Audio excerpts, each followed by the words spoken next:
things they do, then say they don't.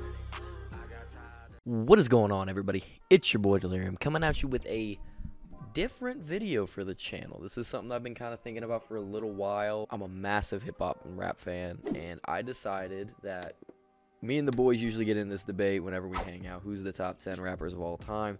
And I just want to start this out by saying this is my personal opinion. If you have a different opinion or you have an argument as to who should be higher, who should be lower, go ahead and drop it down in the comments.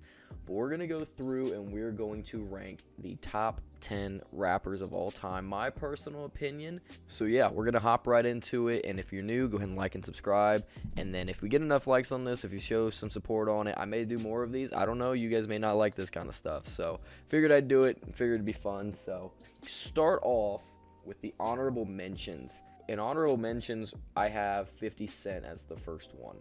I love 50 Cent's music, but compared to some of the other guys on this list, I just don't see him stacking up as high when it comes to longevity and just overall career and stuff like that. So next, we have, this is probably going to be a very controversial one. I'm going to have Dr. Dre just above him. I see Dre more as a producer. I don't think, when I think of Dr. Dre, I do not think of, first off, his music. I think of his producing skills, whether that was with Eminem or stuff that he's done it now with. I believe he's even produced some of Kendrick Lamar's stuff. It's just, I see him as a producer, not a rapper, but he is undoubtedly one of the GOATs of the rap. And I said that one's going to be controversial. This is probably where I'm going to get a lot of hate. Kendrick Lamar is just outside the top 10 for me. And again, I say I'm going to get a lot of hate for this. I just don't think he's there yet. He is so close with the amount of albums he's put out that have been top tier, whether it's To Pimp a Butterfly, Damn, Good Kid, Mad City. They're all incredibly solid albums. I just don't think he's in top tier just yet. Like, here in the next album or two, he easily could crack top 10 for me. Currently, as it stands, I would think of him as number 11, technically, on the list. So now we're going to get into number 10. I have J. Cole number 10.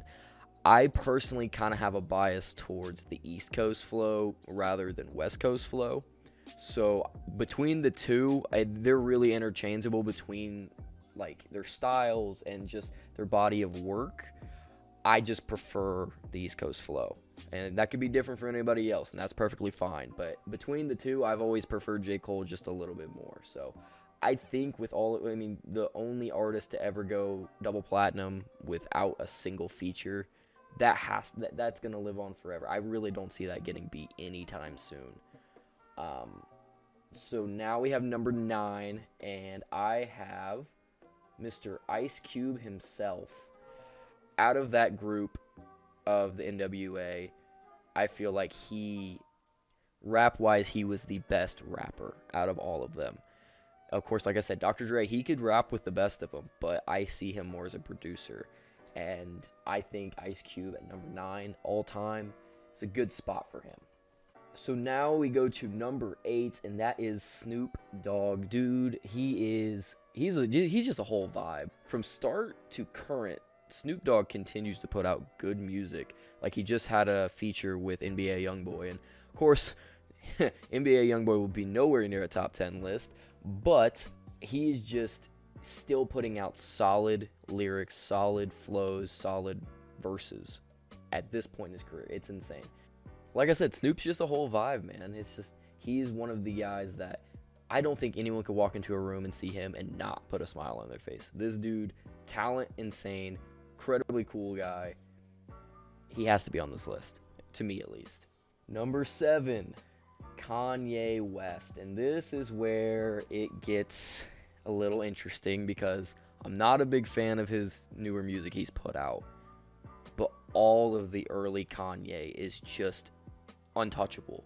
From like Watch the Throne, Late Registration, Graduation, College Dropout, all of these, even Life of Pablo, really. Like, he has had so many good songs, so many good albums, but newer Kanye's just not for me. Around the time of the Yeezus album, it was just, the vibe changed to me. But he has had so many incredible albums. The dude has to be on this list. And him above Snoop, I went back and forth on a little bit, but since this is my personal list, Kanye has been a better rapper, at least in my time frame of listening music, than Snoop. And I may get a ton of hate for that, but you could see him as interchangeable, but that's just my personal opinion. So now we go to 6 and Jay-Z.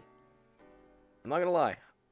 I'm not a big fan of Jay-Z. Like, I understand he's a very good lyricist. He's incredible when it comes to putting out music and making it actually mean something. But his flows are odd. His cadence is odd to me. It's not personally for me, but I'm not going to sit there and say he's not one of the best rappers of all time. He's easily top 6. You could interchange him with who I have at number 5, but personally, it's just not as smooth to listen to as some of the guys I have above him.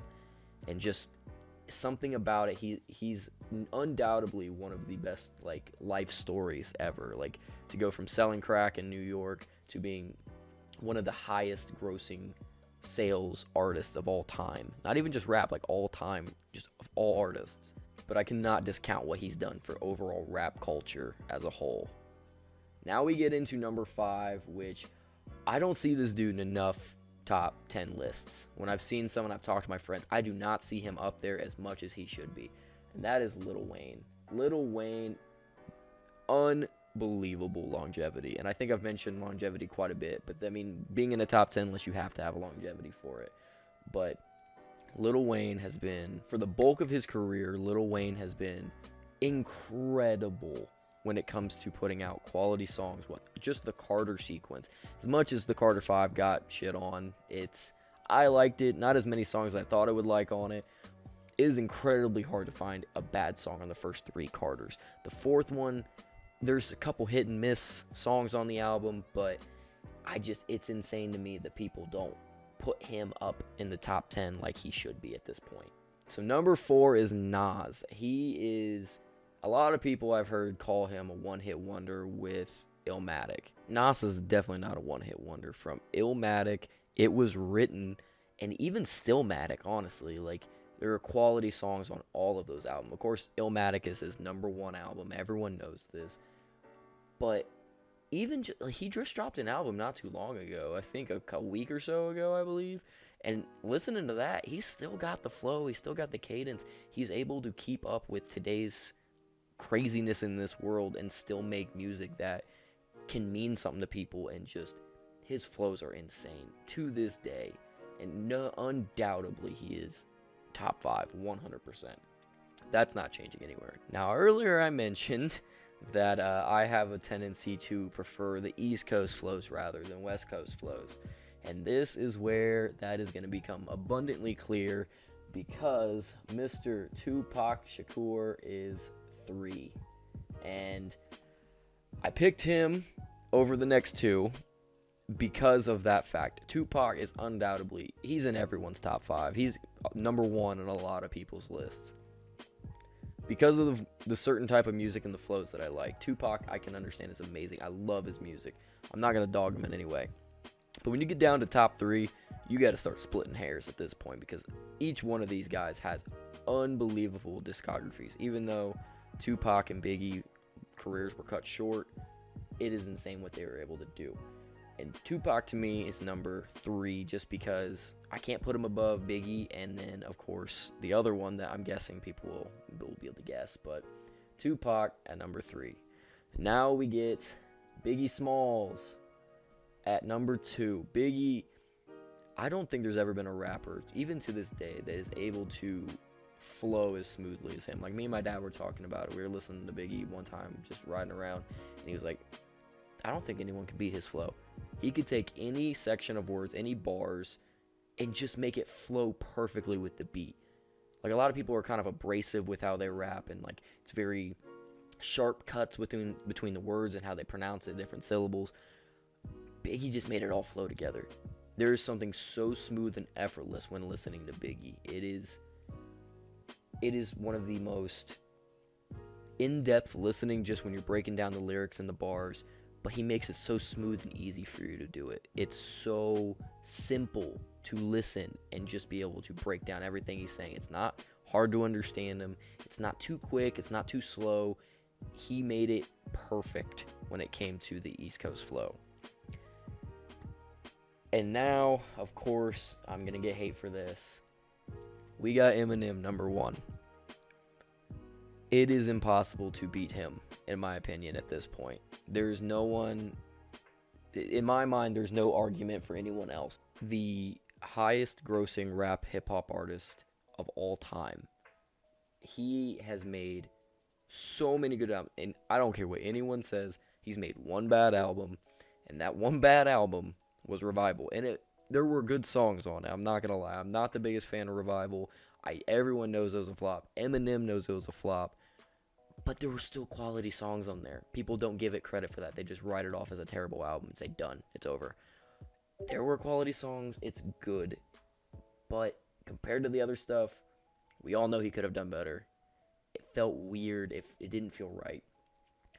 Eminem's discography is above all better than anybody. You put his discography up against anybody, I guarantee you he wins 10 times out of 10. You cannot tell me Eminem shows one of the greatest albums of all time. Marshall Mathers LP, Slim Shady LP, hell, even Recovery. People shit on Recovery. Recovery's a hell of an album. Even with his new stuff, Music to Be Murdered By, Kamikaze, he's still insane because he's taking today's flow and rapping with it. He's showing that he doesn't need to just stay in his bag and just rap the way he always did. He can take what the artists nowadays are doing and do it just as good or better. He's taking little bits and pieces of people saying, oh, he's terrible. Oh, he's not good anymore. Revival sucked. He's trash. He's washed up. And saying, oh, what's your favorite rapper? Oh, you like this guy? All right, I'm going to take his flow, I'm going to take his cadence, and do it 10 times better than him. Unseen in the rap game. Longevity is unmatched. And I haven't even talked about the diss tracks yet. I'm looking at you, Machine Gun Kelly. Nick Cannon, why'd you even try, dude? Why'd you even try? But yeah, that is my top 10. I genuinely think this is about as accurate as I can personally get for mine.